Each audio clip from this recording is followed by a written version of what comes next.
ओम श्री सांब शिवाय नमः। ओम श्री गणेशाय नमः। हे शिव भक्तों, आज हम लोग श्री शिव महापुराण में विद्वेश्वर संहिता का श्रवण करेंगे। अथ द्वितीयोऽध्यायः। शिव पुराण का महात्म्य एवं परिचय। सूत जी बोले, हे साधु महात्माओं, आप सबने तीनों लोगों का हित करने वाली अच्छी बात पूछी है। मैं गुरुदेव व्यास जी का स्मरण करके आप लोगों के स्नेहवश इस विषय का वर्णन करूंगा। आप लोग आदरपूर्वक सुने। सबसे उत्तम जो शिव पुराण है वह वेदांत का सार सर्वस्व है तथा वक्ता और श्रोता का समस्त पाप राशियों से उद्धार करने वाला है। इतना ही नहीं, वह परलोक में परमार्थ वस्तु को देने वाला है। कली की कलमश राशि का यह विनाशक है। उसमें भगवान शिव के उत्तम यश का वर्णन है। हे ब्राह्मणों, धर्म, अर्थ, काम और मोक्ष, इन चारों पुरुषार्थों को देने वाला वह पुराण सदा ही अपने प्रभाव से विस्तार को प्राप्त हो रहा है। हे विप्रवरों, उस सर्वोत्तम शिव पुराण के अध्ययन मात्र से वे कलियुग के पापासक्त जीव श्रेष्ठतम गति को प्राप्त हो जाएंगे। अहो, ब्रह्म हत्या आदि महान पाप तभी तक रहेंगे, अर्थात अपने फल को देने में समर्थ होंगे, जब तक जगत में शिव पुराण का उदय नहीं होगा। इसका आशय यह है कि शिव पुराण सुनने के बाद अंतःकरण शिव भक्ति परायण होकर अतिशय स्वच्छ हो जाएगा। अतः किसी भी पाप कर्म में मानव की प्रकृति ही नहीं होगी, तब ब्रह्म हत्या आदि भयंकर पाप न होने के कारण उस पाप के फल भोग की संभावना ही नहीं है। आगे है, कलियुग के महान उत्पात तभी तक निर्भय होकर विचरेंगे जब तक यहाँ जगत में शिव पुराण का उदय नहीं होगा। सभी शास्त्र परस्पर तभी तक विवाद करेंगे जब तक जगत में शिव पुराण का उदय नहीं होगा, अर्थात शिव पुराण के आ जाने पर किसी प्रकार का विवाद ही नहीं रह जाएगा। सभी प्रकार के भुक्ति मुक्ति प्रदाता यही रहेगा। अहो, महान व्यक्तियों के लिए भी तभी तक शिव का स्वरूप दुर्बोध्य रहेगा जब तक इस जगत में शिव पुराण का उदय नहीं होगा। अहो, क्रूर यमदूत तभी तक निर्भय होकर पृथ्वी पर घूमेंगे जब तक जगत में शिव पुराण का उदय नहीं होगा। सभी पुराण पृथ्वी पर गर्जन तभी तक करेंगे जब तक शिव पुराण का जगत में उदय नहीं होगा। इस पृथ्वी पर तीर्थों का विवाद तभी तक रहेगा जब तक इस जगत में शिव पुराण का उदय नहीं होगा। आशय यह है कि मुक्ति प्राप्ति अर्थ एवं पाप के नाश के लिए मानव विभिन्न तीर्थों का सेवन करेंगे, किंतु शिव पुराण के आने के बाद सभी लोग सभी पापों के नाश के लिए शिव पुराण का ही सेवन करेंगे। सभी मंत्र पृथ्वी तक तभी तक आनंद पूर्वक विवाद करेंगे जब तक पृथ्वी पर शिव पुराण का उदय नहीं होगा। सभी क्षेत्र तभी तक पृथ्वी पर विवाद करेंगे जब तक पृथ्वी पर शिव पुराण का उदय नहीं होगा। सभी पीठ तभी तक पृथ्वी पर विवाद करेंगे जब तक पृथ्वी पर शिव पुराण का उदय नहीं होगा। सभी दान पृथ्वी पर तभी तक विवाद करेंगे जब तक शिव पुराण का पृथ्वी पर उदय नहीं होगा। सभी देवगण तभी तक पृथ्वी पर विवाद करेंगे जब तक शिव पुराण का पृथ्वी पर उदय नहीं होगा। सभी सिद्धांत तभी तक पृथ्वी पर विवाद करेंगे जब तक शिव पुराण का पृथ्वी पर उदय नहीं होगा। हे विप्रों, हे श्रेष्ठ मुनिगण, इस शिव पुराण के कीर्तन करने और सुनने से जो फल होते हैं उन फलों को मैं संपूर्ण रूप से नहीं कह सकता हूँ, अर्थात शब्दों के द्वारा इसके सभी फलों को नहीं कहा जा सकता है। हे निष्पाप मुनिगण, तथापि शिव पुराण का कुछ महात्म्य आप लोगों से कहता हूँ जो व्यास जी ने पहले मुझसे कहा था। आप लोग चित्त लगाकर ध्यानपूर्वक सुने। जो भक्तिपूर्वक इस शिव पुराण का एक श्लोक या आधा श्लोक भी पढ़ता है वह उसी क्षण पाप से छुटकारा पा जाता है। यहाँ मैं एक अल्प विराम लेकर आप लोगों से कहना चाहूँगा कि शिव महात्म्य का जो हमने पाठ किया उसमें भी ये बात थी कि हमें कैसे करना चाहिए। तो बहुत सारे उसमें नियम विधि बताए गए हैं जो आज के साधारण मनुष्य के लिए बहुत कठिन कारक है, लेकिन इसको फिर से इस श्लोक को, ये जो है 20वां श्लोक है जिसका अर्थ अभी मैं फिर से दोबारा इसको दोहरा रहा हूँ। जो भक्ति पूर्वक इस शिव पुराण का एक श्लोक या आधा श्लोक भी पढ़ता है वह उसी क्षण पाप से छुटकारा पा जाता है। इसी को संस्कृत में लिखा हुआ है, एतत् शिव पुराणम ही श्लोकम श्लोकार्धमेव च यः पठेद भक्ति संयुक्त स पापान मुच्यते क्षणात्। तो एक श्लोक, आधा श्लोक भी। चलिए आगे बढ़ते हैं। जो आलस्य रहित होकर प्रतिदिन भक्ति पूर्वक इस शिव पुराण का यथाशक्ति पाठ करता है वह जीवन मुक्त कहा जाता है। जो इस शिव पुराण की सदा पूजा करता है वह निस्संदेह प्रतिदिन अश्वमेध यज्ञ का फल प्राप्त करता है। जो व्यक्ति साधारण पद की प्राप्ति की इच्छा से शिव पुराण को मुझसे अथवा किसी से सुनता है वह भी पातकों से मुक्त हो जाता है। जो इस शिव पुराण को समीप से प्रणाम करता है वह सभी देवों की पूजा का फल प्राप्त करता है, इसमें संशय नहीं है। जो इस शिव पुराण को स्वयं लिखकर शिव भक्तों को दान करता है उसके पुण्य फल को सुने।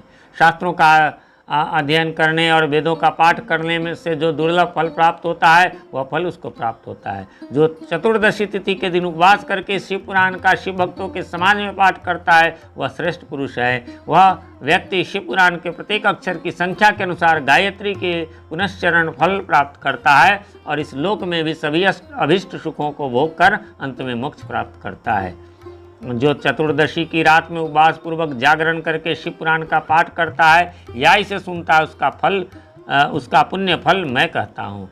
कुरुक्षेत्र आदि सभी तीर्थों में पूर्ण सूर्य ग्रहण में अपनी शक्ति के अनुसार विप्रों को और मुख्य कथावाचकों को धन देने से जो फल प्राप्त होता है वही फल उस व्यक्ति को प्राप्त होता है। यह सत्य है, इसमें कोई संदेह नहीं है। जो व्यक्ति इस शिव पुराण का दिन रात गान करता है इंद्र आदि देवगण उसकी आज्ञा की प्रतीक्षा करते रहते हैं। इस शिव पुराण का पाठ करने वाला और सुनने वाला व्यक्ति जो श्रेष्ठ कर्म करता है वह कोटि गुना हो जाता है, अर्थात कोटि गुना फल देता है। जो भली भांति धर्मपूर्वक उसमें भी श्री रुद्र संहिता का पाठ करता है वह यद्यपि ब्रह्मघाती भी हो तो 3 दिनों में पवित्रात्मा हो जाता है। जो भैरव की मूर्ति के पास मौन धारण कर श्री रुद्र संहिता का प्रतिदिन 3 बार पाठ करता है वह सभी कामनाओं को प्राप्त कर लेता है। जो व्यक्ति बट और बिल वृक्ष की प्रदक्षिणा करते हुए उस रुद्र संहिता का पाठ करता है वह ब्रह्म हत्या के दोष से भी छुटकारा पा जाता है। प्रणव के अर्थ को प्रकाशित करने वाली ब्रह्म रूपनी साक्षात कैलाश संहिता रुद्र संहिता से भी श्रेष्ठ कही गई है। हे द्विजों, कैलाश संहिता का संपूर्ण महात्म्य तो शंकर जी ही जानते हैं, उसमें आधा महात्म्य व्यास जी जानते हैं और उसका भी आधा मैं जानता हूँ। उसके संपूर्ण महात्म्य का वर्णन तो मैं नहीं कर सकता, कुछ ही अंश कहूँगा जिसको जानकर उसी क्षण चित्त की शुद्धि प्राप्त हो जाएगी। हे द्विजों, लोक में ढूंढने पर भी मैंने ऐसे किसी पाप को नहीं देखा जिसे वह रुद्र संहिता नष्ट न कर सके। उपनिषद रूपी सागर का मंथन करके शिव ने आनंद पूर्वक इस रुद्र संहिता रूपी अमृत को उत्पन्न किया और कुमार कार्तिकेय को समर्पित किया, जिसे पीकर मानव अमर हो जाता है। ब्रह्म हत्या आदि पापों की निष्कृति करने के लिए तत्पर मनुष्य महीने भर रुद्र संहिता का पाठ करके उन पापों से मुक्त हो जाता है। दुष्प्रतिग्रह, दुर्भोज्य, दुरालाप से जो पाप होता है वह इस रौद्री संहिता का एक बार कीर्तन करने से नष्ट हो जाता है। जो व्यक्ति शिवालय में अथवा बेल के वन में इस संहिता का पाठ करता है वह उससे जो फल प्राप्त करता है उसका वर्णन वाणी से नहीं किया जा सकता। जो व्यक्ति श्रद्धापूर्वक इस संहिता का पाठ करते हुए श्राद्ध के समय ब्राह्मणों को भोजन कराता है उसके सभी पितर शंभु के परम पद को प्राप्त करते हैं। चतुर्दशी के दिन निराहार रहकर जो बेल के वृक्ष के नीचे इस संहिता का पाठ करता है वह साक्षात शिव होकर सभी देवों से पूजित होता है। उसमें अन्य संहिताएं सभी कामनाओं के फल को पूर्ण करने वाली है, किंतु लीला और विज्ञान से परिपूर्ण इन दोनों संहिताओं को विशिष्ट समझना चाहिए। इस शिव पुराण को वेद के तुल्य माना गया है। इस वेद कल्प पुराण का सबसे पहले भगवान शिव ने ही प्रणयन किया था। विद्वेश्वर संहिता, रुद्र संहिता, विनायक संहिता, उमा संहिता, मातृ संहिता, एकादश रुद्र संहिता, कैलाश संहिता, शतरुद्र संहिता, कोटि रुद्र संहिता, सहस्त्र कोटि रुद्र संहिता, वायवीय संहिता तथा धर्म संहिता, इस प्रकार इस पुराण के 12 भेद हैं। ये 12 संहिताएं अत्यंत पुण्यमय मानी गई है। ब्राह्मणों, अब मैं उनके श्लोकों की संख्या बता रहा हूँ, आप लोग वह सब आदर पूर्वक सुने। विद्वेश्वर संहिता में 10,000 श्लोक हैं।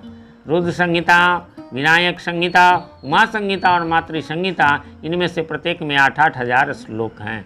हे ब्राह्मणों, एकादश रुद्र संहिता में 13,000, कैलाश संहिता में 6,000, शत रुद्र संहिता में 3,000, कोटि रुद्र संहिता में 9,000, सहस्त्र कोटि रुद्र संहिता में 11,000, वायवीय संहिता में 4000 तथा धर्म संहिता में 12000 श्लोक हैं। इस प्रकार संख्या के अनुसार मूल शिव पुराण की श्लोक संख्या 1 लाख है, परंतु व्यास जी ने उसे 24,000 श्लोकों में संक्षिप्त कर दिया है।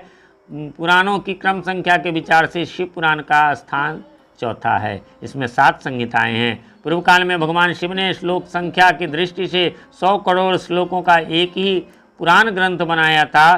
सृष्टि के आदि में निर्मित हुआ वह पुराण साहित्य अत्यंत विस्तृत था। तत्पश्चात द्वापर आदि युगों में द्वैयापन, व्यास आदि महर्षियों ने जब पुराण का 18 भागों में विभाजन कर दिया, उस समय संपूर्ण पुराणों का संक्षिप्त स्वरूप केवल 4 लाख श्लोकों का रह गया। श्लोक संख्या के अनुसार यह शिव पुराण 24,000 श्लोकों वाला कहा गया है। यह देवतुल्य पुराण 7 संहिताओं में विभाजित है। इसकी पहली संहिता का नाम विद्वेश्वर संहिता है, दूसरी रुद्र संहिता समझनी चाहिए, तीसरी का नाम शतरुद्र संहिता, चौथी का कोटि रुद्र संहिता, पांचवी का नाम उमा संहिता, छठी का कैलाश संहिता और सातवीं का नाम वायवीय संहिता है। इस प्रकार ये 7 संहिताएं मानी गई हैं। इन 7 संहिताओं से युक्त दिव्य शिव पुराण वेद के तुल्य प्रामाणिक तथा सबसे उत्कृष्ट गति प्रदान करने वाला है। 7 संहिताओं से समन्वित इस संपूर्ण शिव पुराण को जो आद्योपांत आदरपूर्वक पढ़ता है वह जीवन मुक्त कहा जाता है। वेद, स्मृति, पुराण, इतिहास तथा सैकड़ों आगम इस शिव पुराण की अल्प कला के समान भी नहीं है। यह निर्मल शिव पुराण भगवान शिव के द्वारा ही प्रतिपादित है।